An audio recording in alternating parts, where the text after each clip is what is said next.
Hello, everyone, and welcome to today's webinar, Better Meetings, Better Results. My name is Maria Sigala, and on behalf of all of us here at Chartis Clinical Quality Solutions, thank you so much for joining us today. This is one of our monthly clinical webinars. This is February topic, Better Meetings, Better Results. And March topic will be Meeting Challenges in the Physical Environment, Addressing Common LS and EC Vulnerabilities. Hope you will all be able to join. Before we begin, I'll walk through a few housekeeping instructions. This presentation is designed to be interactive, so please become part of the discussion by typing questions or comments into the Q&A box you see on your screen. Time permitting, we will also call on participants with raised hands, which is located on the reactions menu. Today's session is being recorded and will be available within a couple of days. The handout for today's presentation will be uploaded to the webinar's chat throughout the session for those who joined us late. You will be able to access the recording and handout by going to chartisquality.com, clicking on Insights, going to our webinar page, then locating the Better Meetings, Better Results webinar. Our past webinars are also available on our webinar page. If at any time you don't see the slides moving or you're having trouble with the audio, try refreshing your browser first. You can also submit any technical questions into the Q&A box. We are here to help you at any time. Thank you all so much for being here with us today. I'll now turn the floor over to Lisa Eddy to begin the presentation. Thank you, Maria. So we have here in front of us the past webinars that are available for streaming that we've provided. And again, you can get those at chartisquality.com. And then, you can see all these things. And then today we're going to be talking about better meetings, getting better results. And then let's go back one quickly. Future meetings, webinars. There we go. Overcoming persistent challenges in the physical environment. That's a life safety, environment, and care webinar that Maria mentioned. Effective process change at the point of care, how we really impact positive changes at the bedside. And then Joint Commission's model for new standards, health equity, maternal safety, some of those new things coming up with the Joint Commission. The next slide I'd like to discuss is myself, Lisa Eddy. I am the Vice President of Clinical Compliance and High Reliability. Obviously, I'm a registered nurse, you can see there, with a background in quality, compliance, nursing leadership, and so forth. And for the purposes of today's meeting, sitting in a lot of meetings over time. And what we want, I'm going to introduce Bud Pate in 1 minute. What we want to do with this discussion is really tell all of you how to achieve effective oversight in a fraction of the meeting time and getting things done quickly and effectively so that you don't hate going to meetings. They become productive and you actually look forward to them. I'd like to introduce Bud Pate. Bud. Hi, everybody. Nice to see you. We'll be doing some stuff. I'll give it back to you, Lise, to go through the next. They'll get to know me pretty well. Yeah, Bud's going to be doing most of the talking and I will be interjecting with some things from the field. What we'd like to do right now is ask you, we want to get to know you a little better. What type of organization do you represent? And here's the different choices that you have.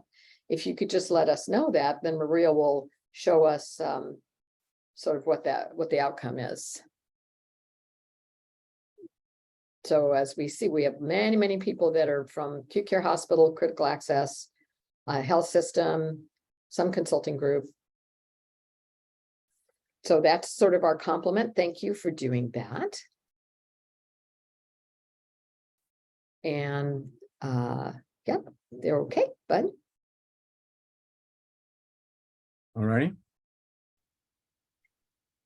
Now, just a little bit about us. It's Chartis. We're the Clinical Quality Solutions business line within Chartis, formerly the Greeley Company. And as you can see, we have some direct business lines: high reliability care solutions, medical staff services optimization, education solutions, and then Chartis workforce solutions, which is really interim staffing. But when we talk about high reliability care solutions, what does that mean? Well, everything over to the right of the screen, we like to say we do it all. And so We do adverse action response, we do response, we do proactive quality safety, how to get more optimization of the workforce, nursing productivity, all those things you see at your right. And our basic mantra, and again, that's what this particular webinar is all about: simplify and comply. How are we going to get more effective meetings in less time? We're going to simplify and get to where we need to be, sort of as an organization. Would like to find out a little more about you again. So we'd ask you to fill out this little questionnaire. What is your role? Are you a committee chair? Are you quality safety, regulatory compliance? Are you a medical staff professional, executive leader? What's your role in the organization? And we can see everyone's response here. A lot of people in the quality safety arena. A lot of people with regulatory compliance, and then really sort of other.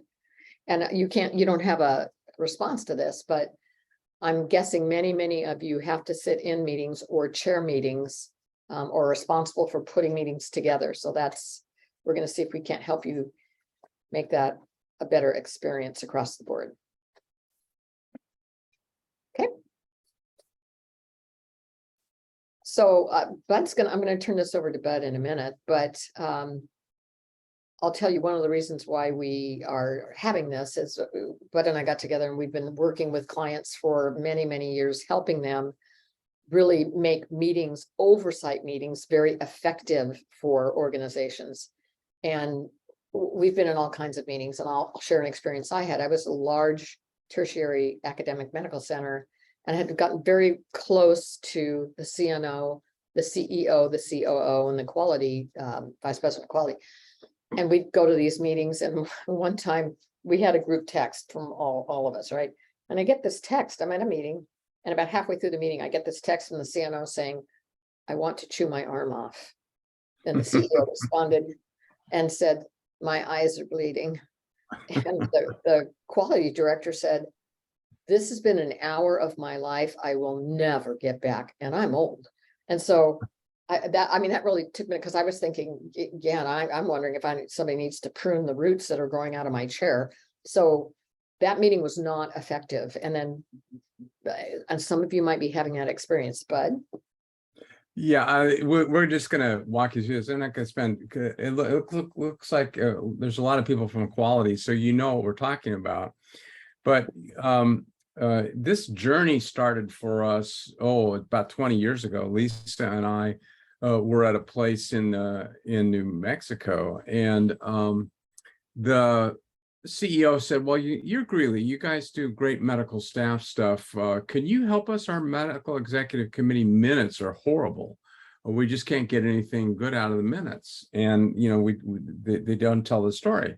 So I partnered with a medical staff professional, and we sat down, and I attended one of their MEC meetings, and I went back to CEO, and I said, "The issue is not the minutes. The issue is the meeting. There was absolutely no action taken.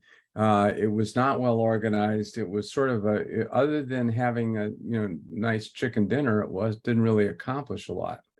And so what we're really talking about today, we'll have this discussion and try and engage with you too. You might have a different set of issues. What we're really going to talk about is over those last 20 years, we have had to develop techniques and mechanisms to get twice as much done in half the time, and to actually get stuff done quickly. Because when we come in, it's usually a crisis situation, and we don't really have time to fool around. So what we're really after today is shorter, more productive meetings, actually getting things done, to try and recognize and minimize sidetracks. There will always be sidetracks. And then we need to be able to respond nimbly to threats to the organization, whether it's outside threat or a safety concern. And at the end of the day, too, especially if somebody's taken minutes, accurate and pain-free minutes.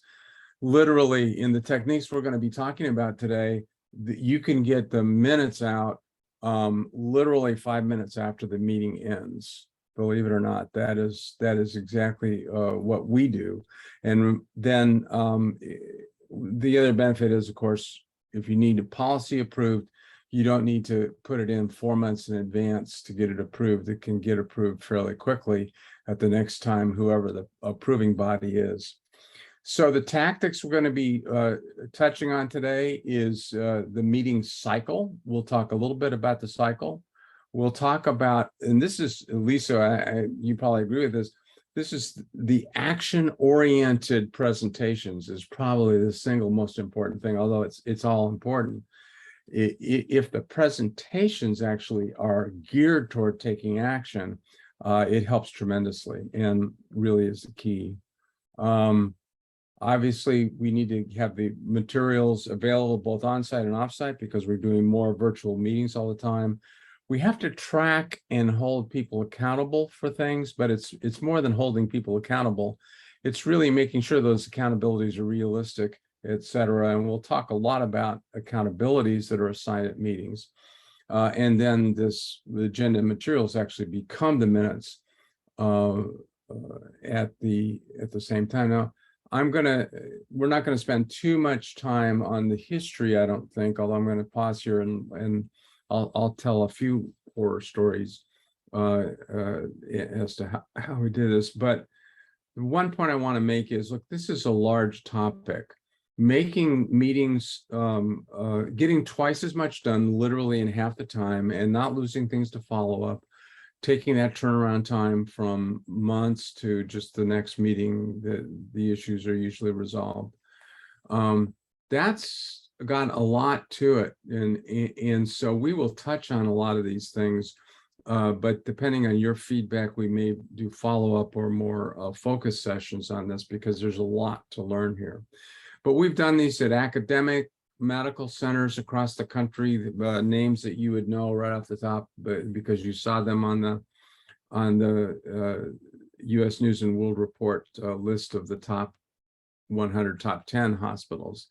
But I still remember I went into this one academic medical center that was west of the Mississippi, and they were having difficulty with their pharmacy safety, medication safety. And we went into the quality oversight committee, and I walked into this room, and there were 105 people in the room. And we said, okay, well, this is a good communication and bonding experience, but absolutely nothing got done, of course, and they spent 2 hours listening to presentations, then nodding their head and moving to the next thing. Really was, so in that instance, and in most of the instances, we have to also talk about the meeting structure, especially with quality and safety, as to how we get things done. We've also done it in large safety net hospitals, 650-bed hospitals that serve a huge territory of region where there's just lots of problems, very troubled institution, and we've done it there. And another example where we had to really work on their meetings is when we had 3 hospitals, and again, this is an academic setting, but we were merging 3 hospitals into one. So getting all of these different committees to work together, people walked away and were very, very grateful for the experience. Lisa, you have anything to add here before we move on to some of the... I think we should move on. Yep. Okay. So before we do though, one thing we want to get clear is that there are 4 types of meetings that we've identified, and you could probably break them up differently if you wanted to, but we say there are information sharing meetings, town halls, education, morbidity, mortality reviews, grand rounds, those kinds of things. There are meetings that are there for collaboration and communication, like department meetings and safety huddles, those kinds of things. There are also problem-solving meetings, whether you're on a project team or you're creating a policy or you're doing a root cause analysis. We're not really talking about those kinds of meetings. What we're really talking about are oversight meetings, meetings where policies are approved, performance is monitored, and that could be the board meeting. It could be administrative team, could be medical executive committee, could be infection prevention, the QAPI committee, patient safety, pharmacy and therapeutics. those are the kinds of meetings we're talking about today. It's meetings where oversight has to take place and actions need to be taken. But I'm So- just gonna pop in right there. We're Sure. really talking about, I want to stress that because it's very important. Oversight committees provide oversight. They don't, many times they might have some work that they do, but they're not really the hardcore working committees, because those committees feed up to those oversight committees. So again, some things will be worked out through the oversight committees, but the majority of the information really is for oversight, understanding, and then action. So Bud? So as we go through the next few minutes together, we're going to be thinking in terms of a meeting cycle. So each meeting, when we choose to start that when the agenda is published, and we say, okay, we're having a meeting on Friday. Here's the agenda. We have the meeting. Hopefully we take action. And then those actions usually, in fact, always result in an IOU. And we'll talk about, well, what if we accept the report? Well, okay, so then what next? There's usually always an IOU, and you need to track that very carefully, those IOUs. Then those IOUs lead to agenda planning, and the materials are gathered and the agenda is published, and it starts all over again. So that's sort of the context of how we see these oversight meetings. So what are the tactics? So there are tactics for each of the wedges in this cycle. The most important tactic is and we'll spend time on this, significant time on this, as to how to get these presentations action oriented. It's so important. And these are SBAR and actions recommended. And that the actions are specific, not that, gee, we need to get a team together and take care of that. Okay, well, great. Who's going to do that? What and when? We'll talk about that. We'll talk about clear accountabilities assigned, communicated, accepted, that the person actually who's been held accountable for this thing is can take care of it, and captured and tracked.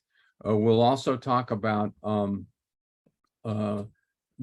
this agenda planning. We're not going to spend too much time on agenda planning today, just because it's that's an entire session, but we will talk a little bit about the meetings themselves. And we will talk about how we usually get the materials out. And I think most of us have transitioned to some sort of online materials because, over the last several years, we really haven't been able to have as many in-person meetings as we would like. And then how to manage that meeting itself and how to set up the agenda. These are some of the tactics, all of which are necessary to feed this cycle. And so what we really want to talk then is about the presentation itself, and that's where we're going to talk.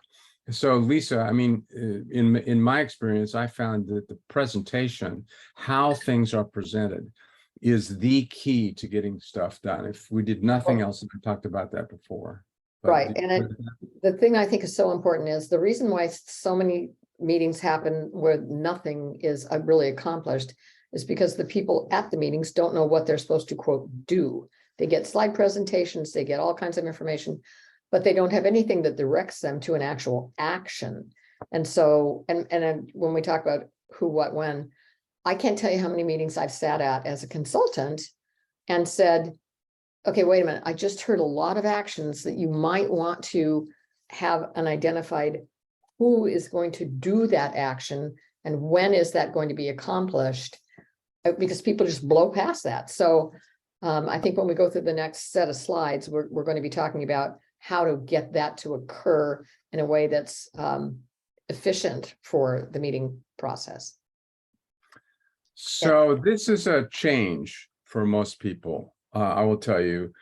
Now we're all, most of us, hopefully everybody's familiar with the SBAR, situation background analysis recommendation format. It's a very useful way to think about things, and especially when it comes to items that are going to be presented on the minutes in a meeting, in an oversight meeting. So we actually we work with our clients and we develop a consistent form, a cover sheet, if you will, the presentation. And sometimes there's nothing to cover. It's just, there need not be an attachment, but you could have, 30 slides if you wanted to, but I want it summarized in one sheet. And so we'll go through some examples of what that looks like, but it's a one-page summary sheet. And if there are attachments, that's fine. You might be doing a root cause analysis and you want some of the details of that root cause analysis, that's fine, but still you put the bottom line up here, what is it the committee is being asked to analyze and take actions on. So there can be summaries, but the sheet itself has the title of the presentation, which committee, who's going to present, that sort of thing. It's also important, like Lisa said, to know the situation. Why is this issue on the agenda? Is it a new issue? Is it a follow-up report, or is it a routine report, or is it something else? And believe it, just that one little thing helps people know, well, why are we doing this? So even that little thing helps a lot. This is where it gets tricky. And that's the background and analysis. We sort of put that together because folks have difficulty separating background and analysis in the SBAR model. And so we tend to combine those into two things. And this is where people struggle to be succinct. Tell me, in a paragraph, what is going on, what is the situation? What's the data tell us? What is the situation? We had an adverse event. Tell us about that. We don't need to get into great detail. We cannot get into great detail, because remember, the folks at the oversight meeting are going to be at different levels of familiarity with this event. There'll be somebody who is taking an adverse event as an example. There'll be people who are very conversant with this adverse event, and others who just need to know sort of the bottom line. Now, there will be materials attached that will support and explain this if it's a root cause analysis, but we just need to get that bottom line. And that is a skill, and we'll show you how it is. But I personally, and Lisa, you may have a different opinion, I personally think that it needs to be a 30-second read is what I'm thinking. Something that people can read quickly, get to the gist of it. Okay, now let's talk about our conclusions and recommendations. So I agree with you, Bud. What I want to focus on is, for the background, the analysis. I mean, Bud and I go through this a lot. I am a big proponent of the analysis piece. So you've shown 50 or whatever. What does that mean to the person that's sitting in that meeting? What does that data mean? Are you going too fast, too slow? Gee, that's a bad thing. Gee, that's a good thing. I mean, there needs to be an analysis that is obviously professional. But what is all of that work that's been done mean to the person that's sitting in that committee? Because their time is very valuable. They want to know, bottom line, what does that mean? And so all the data that you're presenting can be an attachment or whatever, but in that SBAR, tell me in an analysis what the heck is going on. That's basically what that means. And we have some examples of that. And like I say, that's a skill to be developed. And there are different people who write short and write long, but shorter is better, less is more. Now we get to the most important part of the whole presentation. What is your recommendation? What is your conclusion? And you'll hear about this a lot. If there is no recommendation, if somebody comes to you and I want this in the minute and say, well, what is your recommendation? And we'll give you all kinds of examples of that. And if they say, well, I don't know, I want the committee to tell me what to do. If they haven't sat with this long enough to come up with a recommendation, then they're not ready to present. They need to really have analyzed this to the point that it's action ready. And we'll go through some examples of that. Sometimes people misunderstand what we're talking about. We also need what they're recommending is who does what by when. And then finally, the committee actions. Now, the committee may or may not accept a recommendation. It's important that the recommendation be there just to show, but oftentimes the committee will not accept it. But now they're able to, have a jumping place. You don't want to just say, so now what do we do? You need to have this substantial jumping off place for the committee to do their discussion. And then this can actually be captured in a number of different ways. We have some examples of electronic capture of all this stuff. Is the recommendation adopted without modifications? Is it adopted with minor modifications? Is it returned to the presenter for additional analysis and representation? Because that will happen sometime. We really don't have enough data. Can you do a further study and come back? Or other action? And so those are the types of things that we do. And now, once you have this material and it's there, what are these? These are minutes, guys. You don't need to go back and capture the conversation.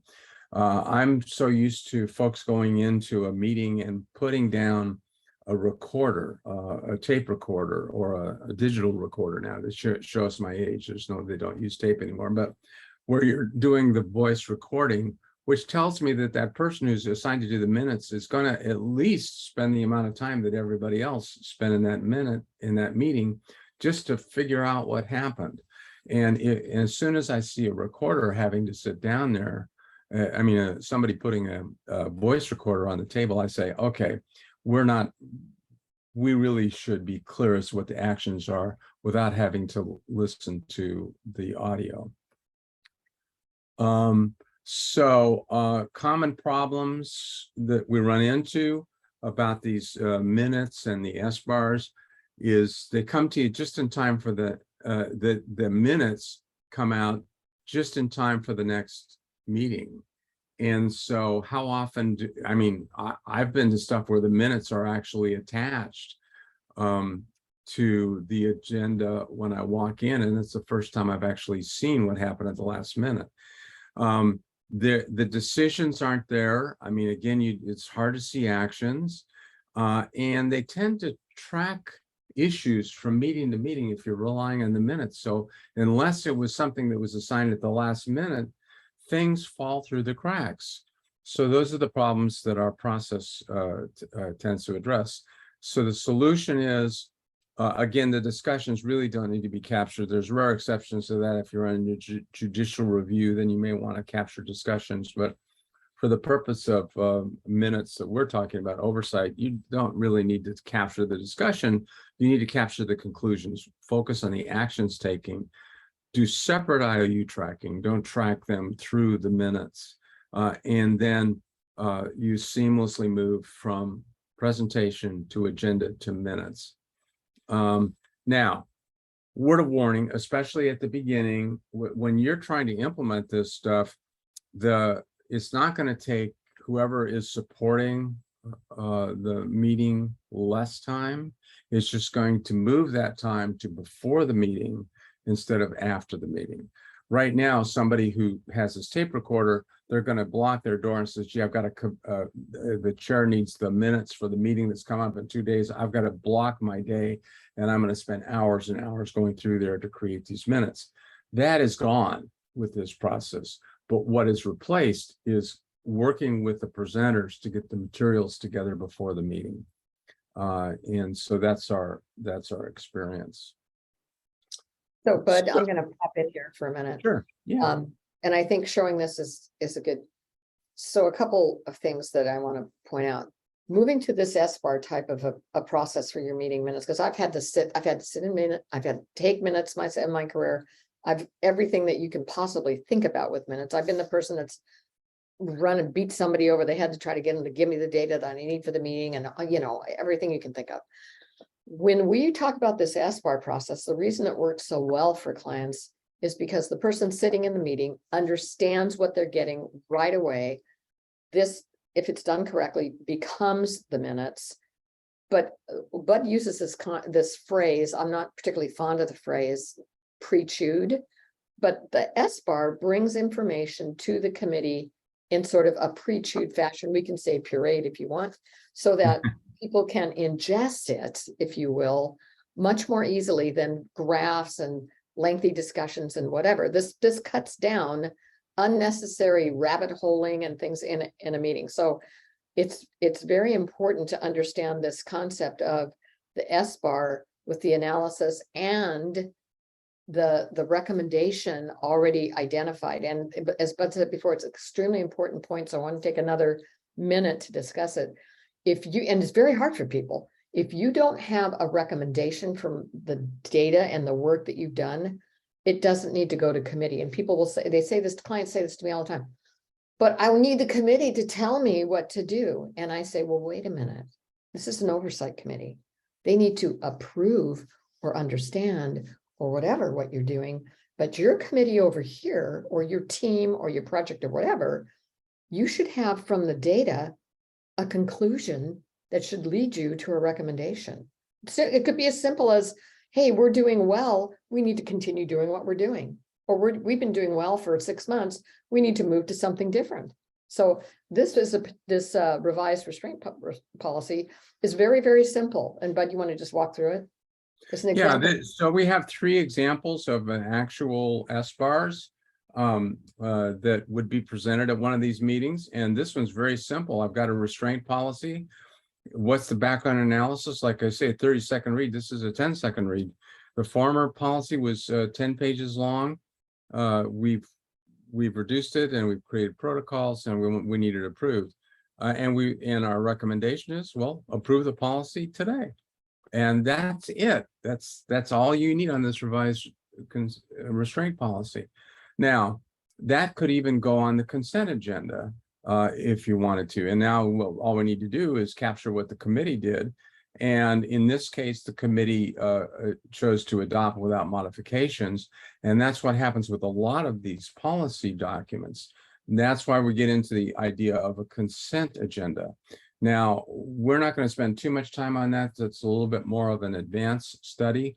But the idea is that you really don't want to spend a lot of time if somebody has a major problem with the policy. So let's say somebody on the committee, it's the first time they've seen the policy. It was obviously, if they had, they should have been consulted during the development of that policy, but maybe they have an objection. So they can take that offline, but don't do those arguments in the middle of a committee meeting. Okay, that's fine. We have significant findings that let's spend 30 seconds talking about it, a minute talking about it. But if not, let's go ahead and move on and come back with a recommendation the next meeting. You don't want that to happen very often with a policy. It just delays things. So that's more important to do the homework up in advance and not use the meeting time for conflict resolution. That doesn't work. So that's just very simple SBAR. Here's another one. And this is a real thing where, dietitians make recommendations for altered diet orders, things like that. And they put that in the medical record, but the physician doesn't acknowledge that they've seen it, the diet order doesn't get changed, that sort of thing. So here's, during the last QSOC meeting, that's quality and safety oversight, food and nutrition manager was asked to develop, and by the way, this is a follow-up report, a process to ensure physicians will do it. So they collaborated with people, and here's our process that we're recommending. And these are, so now all of this is interesting background, but this is what we're really recommending. This is who does what by when. The QSOC is going to approve the new process today. That's what they recommend. Supervising dietitian is going to educate the RDs. The CMO is going to educate all physicians in an email or something, and food nutrition will begin auditing 50 charts per month until there's evidence of sustained compliance. And the committee action, they said, well, we adopted with the modification. We think that 50 per, you can get the same information at 20 charts, and this is important, but it's probably not worth all the resources to do a whole lot of the stuff. So let's modify that. So that's sort of a realistic action. Now they're taking something that's already been worked, it's been to the committee once, it's coming back, and now they have something. They didn't adopt all the recommendations, but they really gave what they should have done, the oversight to this issue. And Bud, let me just point out, you can keep on this slide. I have so many clients saying to me, oh my gosh, if we just use these as minutes, then the surveyors, when they come in, are not going to approve that. They want a statement. I'm like, no, you've got everything that you need here. And it's much more instructive to a surveyor to see it in this format, because they can tell everything that happened in the past. They see that you've analyzed it. They see that there's recommendations and actions. And this is actually your minutes. I mean, it saves so much time and trouble. And I have never had a surveyor in all the surveys I've been through not actually appreciate this process. It's much easier. Yeah, and I'm a state agency surveyor and supervisor from, surveyors love this. Now, all the surveyors are different, but this gives them everything they need. And they're very sad. So surveyors love this. But we don't do it for the surveyors, we do it for the organization, and people who really love it, I have to tell you, I remember going into a safety net hospital in Texas, and the first thing I told the CEO, they were in serious trouble with CMS. They were in a systems improvement agreement, and I told the CEO, "Guess what? You're going to be chairing a meeting twice a week, and hopefully we can do it once a week." He says, "Oh, no, I don't have the time." I said, "No, you don't understand. This is something that needs to be done. You need to make the decisions about where the money is going to be going, and you need the input of these other people. And so it's going to be a couple times a week at the beginning, and hopefully we can go to once a week." Oh, I don't know. He was delighted because they got in and out of there in 15, 20 minutes and went on to the next thing. And they got stuff done. And sometimes, they were able to look at the agenda and say, "Is there anything?" and would push that into something else now. So the people who really is for are the folks with the responsibility to improve care and ensure safety. That's really the audience for this. So here's another example. It's a bit more complicated. This is a routine report, you see, and it's by the emergency department. And for this report, there's going to be a lot of data attached, but the door-to-doc turnaround time, the target was 30 minutes, and they've improved from 65 to 41 minutes, but we still need to get better because that's still too long to have. We want, I know for satisfaction and EMTALA reasons, we want to reduce that. And then the following met the expectations. That was good. And here's performance less than expected. The target was less than 90 minutes for our current was less than 90 minutes, but our current median time is 3.5 hours for the admit to transfer to the unit turnaround time. So this is the border hour issue, where how long is it taking you? And they're giving them 90 minutes, but it's taken 3.5 hours on average to get people up there. So the recommendation of the emergency department is that they create a subcommittee to identify and address the barriers to discharging the patient up to the unit. And so the committee looks at this and they say, well, you know what? I think that's a good idea, but that's a big initiative. And it turns out that we are having the chief of the hospitalist service look at inpatient turnaround time. And so we didn't accept your recommendation, but instead, we want you to work with this group and give them feedback as to how that's working. So, so those are some examples of the SBAR.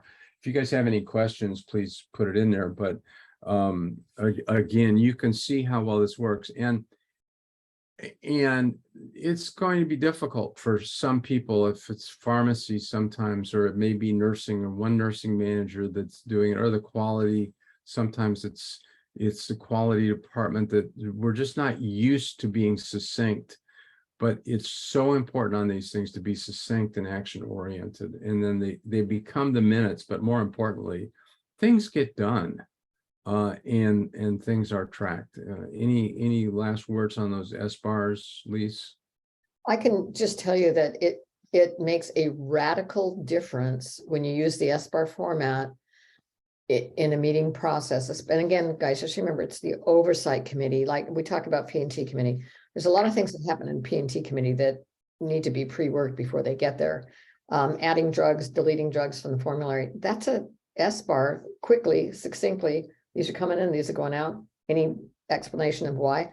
And it's for committee approval. So there are things that we're not used to doing in an SBAR that we can do very easily. And there's things, as Bud said, it takes a lot of time working with different departments on how to take their analysis of whatever it is they're working on and get that into something that makes good common sense to the people reviewing. And then who does what, who does what by when. That's extremely important with the recommendation. So, Bud. So now let's talk about accountabilities and managing accountability. So we've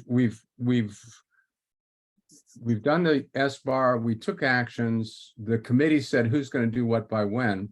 We now have to make sure that the who and the what and the when, that they're assigned and the person knows about it, they're accepted, captured, and tracked. So we'll get into that.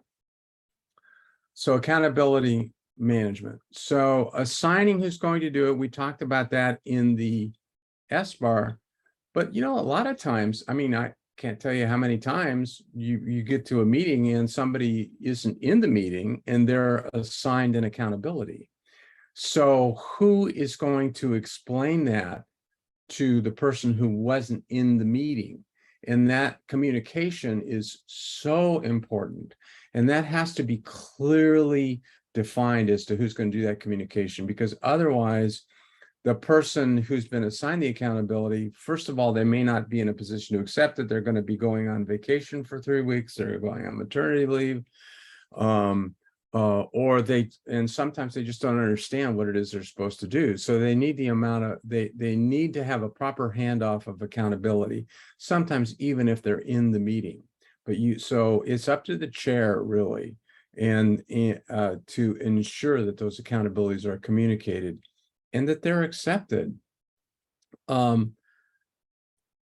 It may be that you're asking the wrong person. And so I can't tell you how many times we're going to a meeting and says, well, I really want the safety officer to do that. And you have to, as a consultant, we say, well, why wouldn't this go to the credentialing department or somebody else? So you need to make sure that it's the right person and that they can accept it. Once they're there, we need to track them on a separate tool, not just by the minutes. There needs to be a separate accountability tool. I'm going to get out of my presentation for a second and jump over to the internet. These, by the way, are how we do meetings. I know I'm not showing accountability. We'll get back into this a little bit, but this tool right here is how we document the meetings and the minutes, and I'll show you how that works in a little bit. But here's the accountability tool. It's a separate tool, and this can be done on an Excel spreadsheet. This happens to be Smartsheet, and we use that in all of our clients, and a lot of our clients keep it up after a while. But the tool, could be Google Sheets or anything else. But we get the action name, what's going to be done, who's going to do it, the date it was assigned, and the date too. And then we just create a little filter here. What's overdue? So now when I get into my next meeting, I can look up, it says, well, Lisa and Ann owe me something. It was due in early February. This is already February, what is today? The 16th. And it's still open. So we need to follow up and see what's going on with Lisa and Ann. So it helps us when we get back to that meeting cycle with the agenda planning and the materials and say, hey, you know what, you owe us something.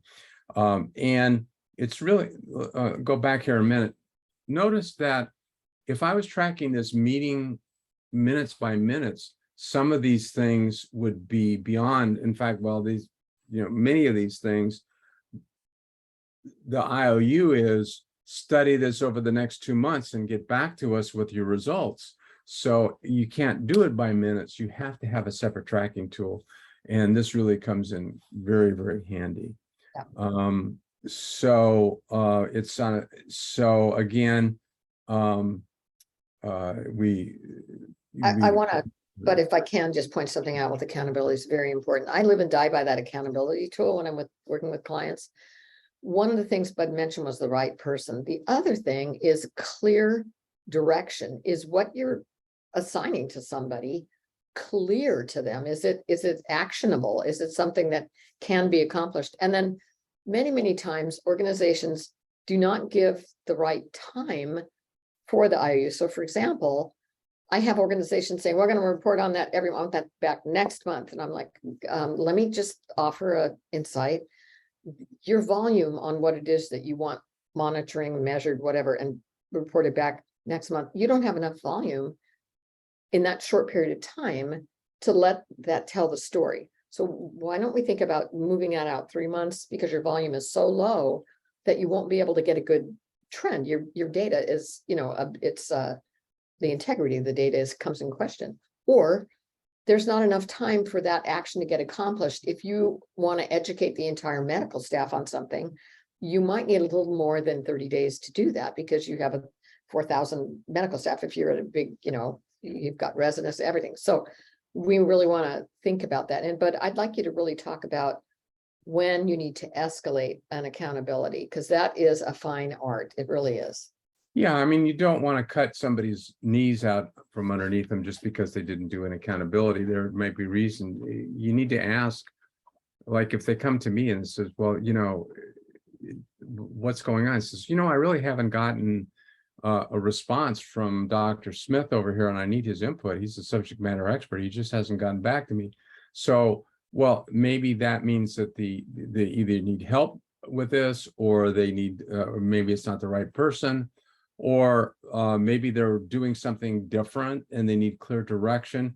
But at some point, you may need to escalate this, but don't do it in a severe way. That bud, he just is not performing well, and you go to the bud's boss and complain about it. That's going to bite you. And instead, we would just escalate, maybe with the person's, how can we get this done? What is the issue? I'm very slow to escalate without really working with the person who's got the accountability issue. Let me move along a little bit here, because I'm looking at the time. So that's accountability, and we've gotten through a lot of the cycle so far, but then we get into the agenda planning meeting, and that needs to happen 10 days before. That's going to be the chair or whoever will chair in the chairperson's stead, the support people, and the focus is on those IOUs. You have a routine calendar, and then you need to look at those SBARs that have been submitted, and you're going to have to kick them back, especially at the beginning. So it needs to be done enough in advance so you can get succinct. And the chair is the one who's going to determine whether this tells a story or not. Follow up with delinquent, like I said, get a hold of Bud and Ann to see whether we're doing our things. You get the order of the presentation. And then, by the way, if it's educational in process, it really probably shouldn't be on the agenda. But sometimes the specific committee needs education in some things.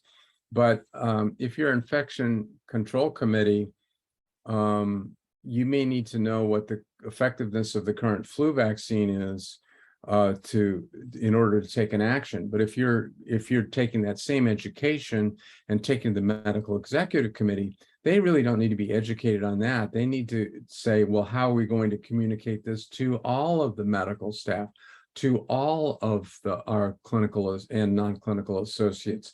How do we communicate that? So if it's just education, it probably shouldn't even be on the agenda. And so let me go over here and show you how we do these agendas and talk a little bit about the agenda items and how we move these meetings along.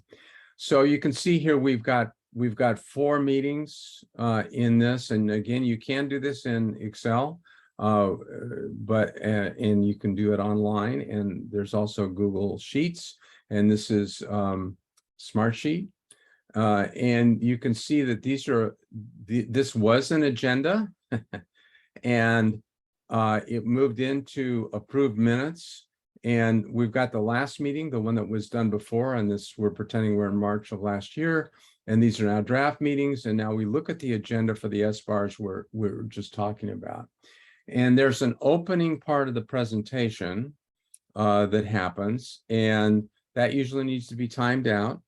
Review of the agenda. Why are we reviewing the agenda? It's only if we have to change the order. We don't want to talk about stuff on the agenda.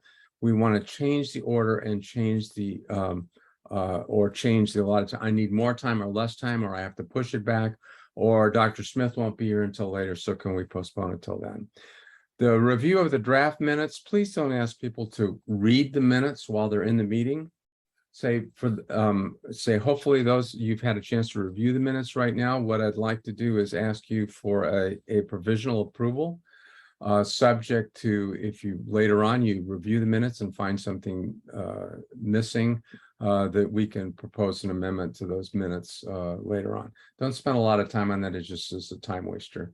And then now review the IOUs. Now remember those IOUs that you had there, you need to go back and review them, but you're not going to work the issues when reviewing the IOUs. In this part of the agenda management, what you're doing is saying all of the IOUs are on track. They've been fulfilled, except for item 1, item 2, and item 3. And then now you're going to talk really about what do we need to do to get these IOUs fulfilled. So that's it. Don't get sidetracked. This should really be a 5-minute or less conversation, and don't try to work the issues where there's a presentation or it's already been resolved, or there's a presentation coming up on the agenda. There's this idea of the consent agenda. And let me see how much time I have. We have enough time to talk about this. And Christina, sure, yeah, we'll absolutely share that tracking template with you. So Christina asked if we can share that. We will. The consent agenda is an interesting thing.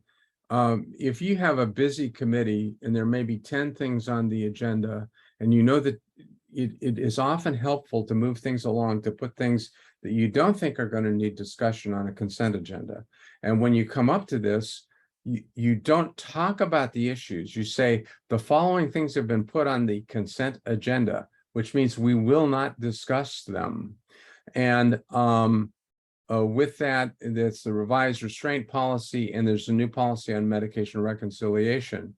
And you say, well, you know what? I want to talk about this new policy. Okay, well, then we will move this down to a routine report or something else. We'll move it down on the agenda to someplace else. But don't get caught discussing here. But what if you have 2 or 3 items on the consent agenda, the chair simply, this is how it goes. The chair says, we have 3 things on the consent agenda. Is there anything that you want to take off the consent agenda for discussion? Without anybody? No, nothing taken off. Thank you. So I'll entertain a motion to approve all items on the consent agenda without further discussion. Thank you. Done. That's literally how long it takes. And if people say, no, I want to look at that medication policy, say, thank you, we'll move that down on the agenda. That's one thing left on, and that's the restraint policy. Okay, thank you. And then done. And then, but I want to point out, you'll notice on this sheet, there's a little paper clip to the extreme left-hand side. All the information, and you'll see this throughout this particular tracking tool, you'll see that the S bars are attached to the consent. So you have them anybody in the meeting has those at their fingertips, even if it's an electronic delivery system like this. So they can have time to look at that consent agenda way before the meeting happens. And we'll talk about how that can happen too, how you get information for the meeting before the 5 minutes right before the meeting, right? Right. Well, I mean, so there's a lot more to this, but as Lisa said, so I'm just clicking on this and then up pops the attachment so people can look at this.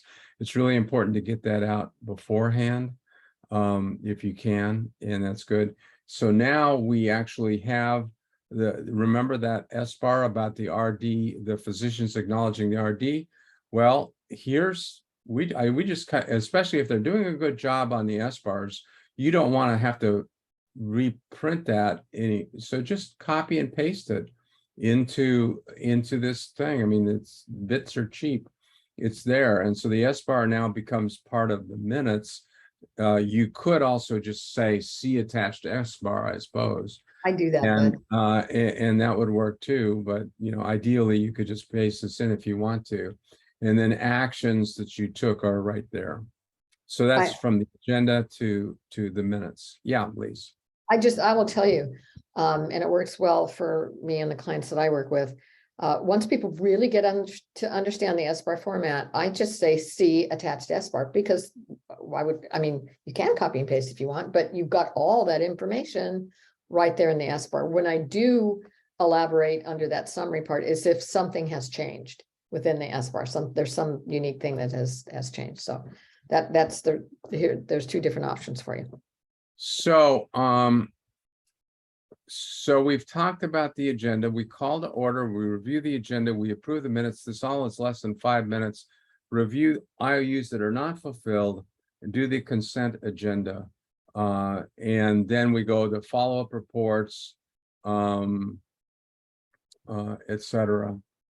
And I sort of walked through this slide with you, so let me go to the next slide. And let's we will share, and we'll share with everybody what the template is, both for the minutes and for the tracking tool, and how you can do that.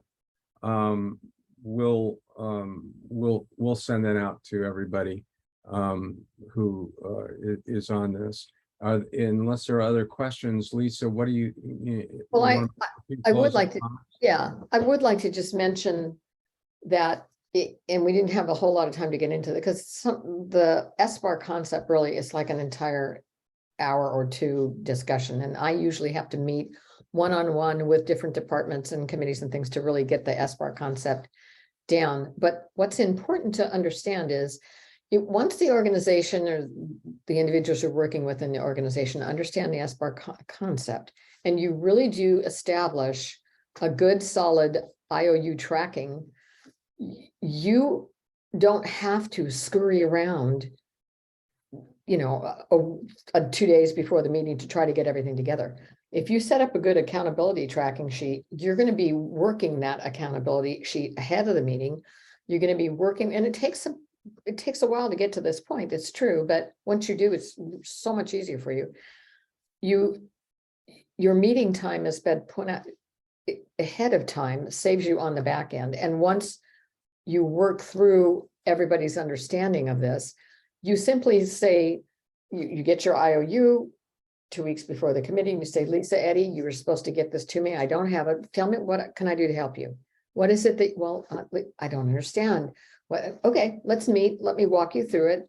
That's going to have to happen to you. But once you get that, you simply ask for those SBARs to come in. They come in. You prioritize what goes on a consent agenda, what doesn't. And key piece of information Bud mentioned is something is education only. Why is that going to a committee that has this much knowledge, or this many ability to reach people? It's confined. Most often education needs to be broader, and usually is something that a committee is going to say, hey, this has to go out to the whole medical staff. Let's figure that out ahead of time and get it out to the whole medical staff without having to burden the committee with it. Some things, as Bud mentioned, do have to go into a committee for education so that they can determine how that gets deployed. But it really is a matter of understanding what the accountabilities are, the action items, the IOU tracking, and getting that set up so that really all you have to do is get those SBARs in, and you've got your committee set up. It becomes a thing of beauty, really. But yeah, and you can tell that Lisa and I are very passionate about this, because we've seen the difference. We've seen the difference before and after this process, not only in the amount of meeting time, because literally meeting time is cut in half. And I stand by that. And you truly do get things done. Things that have been lingering for a long time, they get done. It does sort of shift the workload to before the meeting, but the payoff is incredible. We've learned this over and over again in the last 20 years we've been working together, and we're very passionate about that. We'd be happy to, if you have further inquiries, you can type it here, or when you get your follow-up survey here in a little bit, and Maria will talk about that. You can put it in there and we will follow up with you. So Maria, let me hand it over to you, and thank you all for your participation today. Thank you. Fantastic. That is all the time that we have for today. I want to thank Lisa Eddy and Bud Pate and all of you all here for a lively and informative discussion of this important subject. As we mentioned, the Chartis Clinical Quality Solutions team will follow up with a response to any questions that we did not get to during today's Q&A. To learn more about the content presented today, please fill out the post-webinar survey. Thank you for joining us today, and we hope you have a wonderful afternoon. Thank you. Thank you, everybody.